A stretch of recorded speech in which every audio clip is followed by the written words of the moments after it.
Alrighty, welcome to my review today. I'm really hoping this will be a comprehensive review of some of the precision flush cutting tools available for and really suitable for electronics work.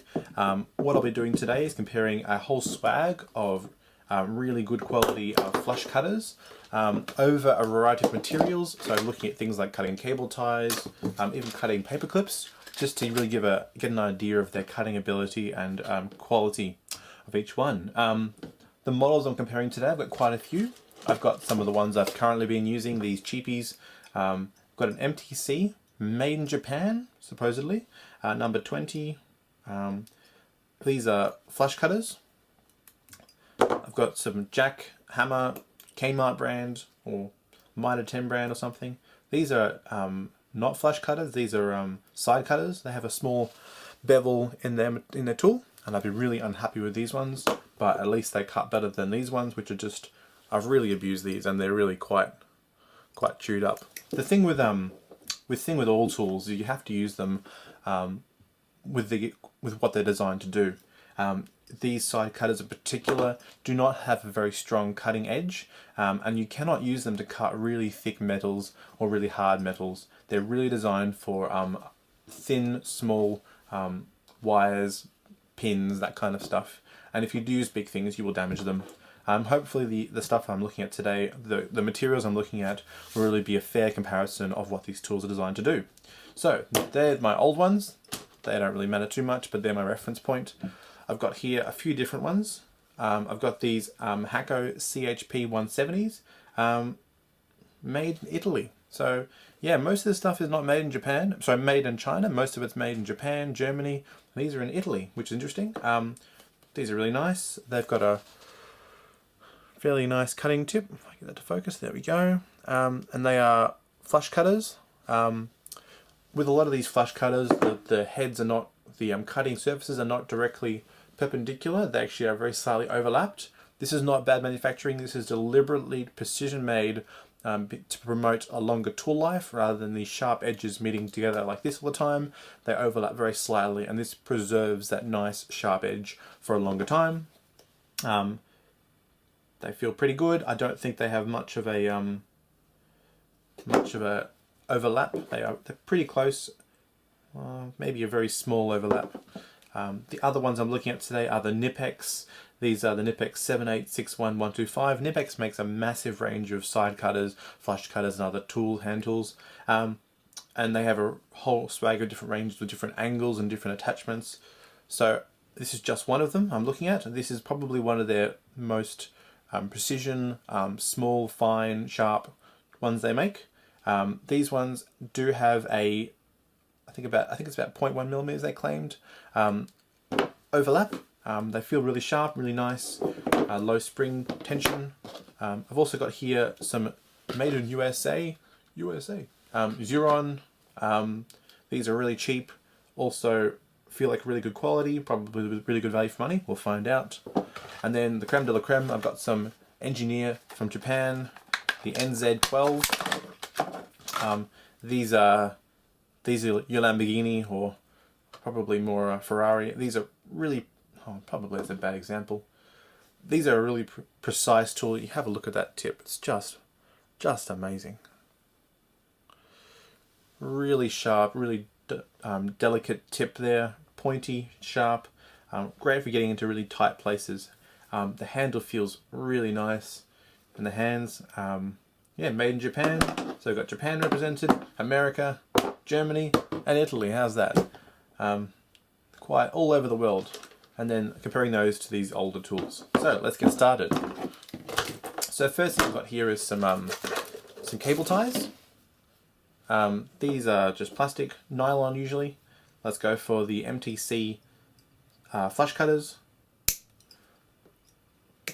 Oh, that's horrible. I've really abused these, so the cutting edge is just not sharp. Yeah, these are, I'd say a 3. Alright, let's try the jackhammer. So the thing with side cutters as opposed to flush cutters is they can be designed to cut thicker materials, but still get fairly close to a surface. These ones are actually cutting worse. They're rusted, completely blunt.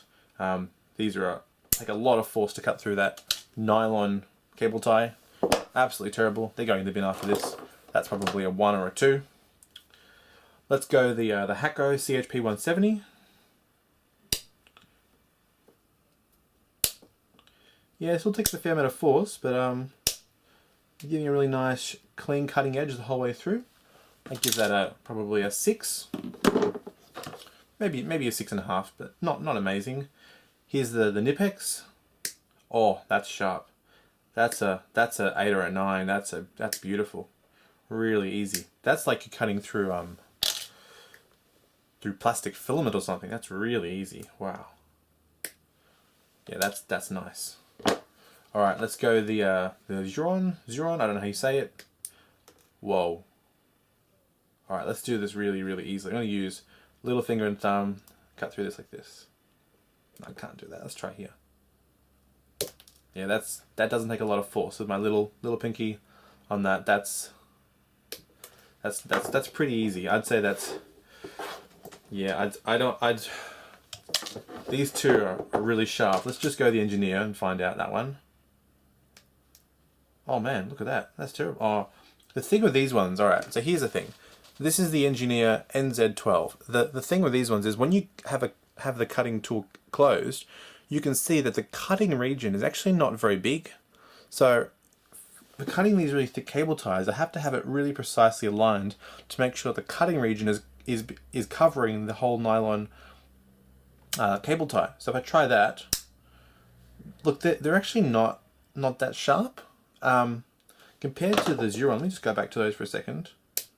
They are definitely sharper than those. And let's try the Knipex. They are the sharpest. I'd say 9, 8, and a 7. And I'm already not liking the engineer ones, which is really sad to say that, just because of how small that cutting region is compared to the other ones. You can just see the difference. I mean, it's just a non-starter. It's a really big difference between the cutting area on that one and on this one. This is really nice though, and really compact. And I'm sure I will use this for some really finer things, but it's just not the same. It's definitely an even more precise precision tool than a bit more dainty than the other ones. Okay, cable tie's done. 100k resistors with really thin legs. Here we go. Jackhammer. Not too bad. Yeah, it's alright. MTC. Okay, so I give these ones probably a 5. These ones are 3. They're just abused, and then the cutting surfaces are not reading closely enough to give a nice cut. If I hadn't abused them as much, they'd probably be much better. But unfortunately, that's not the case. CHP 170. Yeah, not too bad. I'll give those a 6. They're an 8. That's the Xuron, and then the Knipex. Give them a 7. Not too bad. Mainly what I'm looking for here is just sharpness. I give these probably a 7. Almost a 6. They're just not, doesn't cut as cleanly, I feel like. Okay. AWG 16 wire. Let's go jackhammer. You heard that. That was like cutting toenails. That was I don't know where that went. That's a 2. MTC. Yeah, it's not too bad. It's a 4. It's cutting reasonably flush. I'll give that to a 4. Let's go the Hakko CHP 170. Yeah, that's pretty clean. That's pretty nice. That's a nice sharp. Let me show you that. That's a really nice sharp cut. I don't know how good the macro is on this camera. It's not too bad. All right, that's pretty clean. I give that a 7. All right, let's go to the Knipex. Oh, give that an 8. That's cutting through pretty easily. Here we go, the Xuron. Oh, that's a 9. These are really sharp, really sharp. And Japan, yeah, it's alright. I give that an 8. It cut through pretty easily. Alrighty, last but not least, I've got the paper clips. These are 28mm paper clips, so fairly thin gauge wire, but let's still give it a comparison. We have the jackhammer side cutters. Oh gee, that was pretty hard. Yeah, that's not cutting great. It cut through, but yeah, give that a 4. MTC side cutters, so flush cutters, sorry. Oh gee. 3. CHP 170. Oh gee, that was good. I'm concerned I'm going to damage the cutting surfaces in these, but this is for science. That was a 6, maybe a 7 even. Knipex. Don't let me down, Knipex. Yeah, I think that's probably a 6 as well. Xuron. Whoa, I think, yeah, I did. I damaged the cutting surface. Have a little look. They cut through really easily. That was a 7, but really that is not what they're designed to do. This is steel, and these are not obviously designed for steel. Engineer. Now, I'm really scared to do it on these ones because these are really nice precision tools, and they actually have such a little cutting surface. I'm not going to do it on those. I really want to keep these ones. I'm sorry. Alrighty, so I'll give these a 7, but really they're not suited for paper clips. Clearly from this test. Alrighty, so let's go a quick summary. What do we have?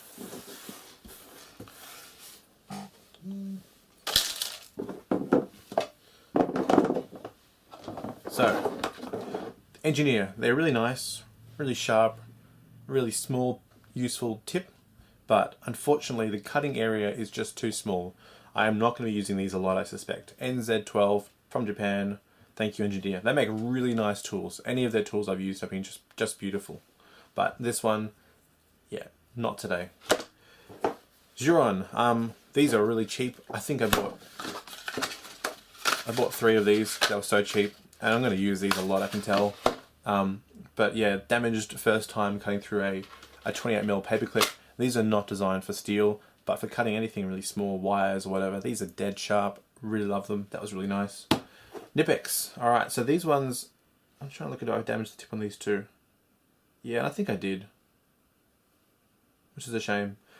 These are also really, really nice. They have a rating on them, cutting through steel 1.2mm. This wasn't even close to that, and they got damaged. So, yeah, I'm going to say don't use these for heavy gauge stuff. But they cut really nicely most of the time. And you can definitely use those on heavier things.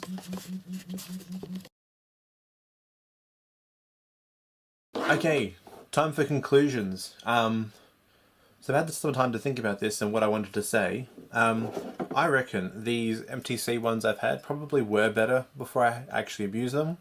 I really recommend not using any of these tools really with thick things like paper clips, because they're just not designed to cut through a really hard, thick metal, and they're really designed for cutting those small component legs rather than really thick copper wire, or like not it's like solid wire or really thick anything really thick. They're just not designed for that. So the engineer are really nice, fairly sharp. The big downside for me was that really small cutting area. If you can see that, it's just not enough to really be that useful. I know I'll use these, but frankly, I just don't think I'll use them enough to justify the cost. These Xuron ones, I definitely highly recommend these ones. Obviously, I think they did get damaged while cutting through the paperclip. So yeah, don't cut paperclips with these, but don't cut a lot of things that are hard metals with these either. But they were probably the sharpest of the whole bunch. America makes great razor blades. They also make great flush cutters. Who knew? The Knipex. Now the Knipex I did also damage cutting on the paper clips, so again, don't do that. But these are really nice, and I'm probably going to use these for most things because they were really hardy. Like they've been damaged probably with the least cutting the paper clips, and they were up there with the sharpest ones. The Hakko, yeah, these are really nice too. these weren't too expensive. These were from America as well. Made in Italy, but I got them from Amazon, so go figure. But these were really nice. I can definitely recommend these ones. For the value for money wise, I'd say out of these four, Engineer would be number 4, it'd be the worst, just because of how difficult they would be to use. I know that Engineer makes a big range of side cutters, and perhaps there's an alternative out there that would be a better model to have picked. Anyway, this is what I ended up with, so my bad. The Xuron, these would be great for most work. Just you got to watch out for what you use them with, because they were a little less tough than the other two. The Hakko felt the hardest. The Knipex were significantly more expensive, and I'd say these two probably cut fairly similarly. The Xuron cut above the rest, but again, I think it's slightly it's got a weaker cutting edge.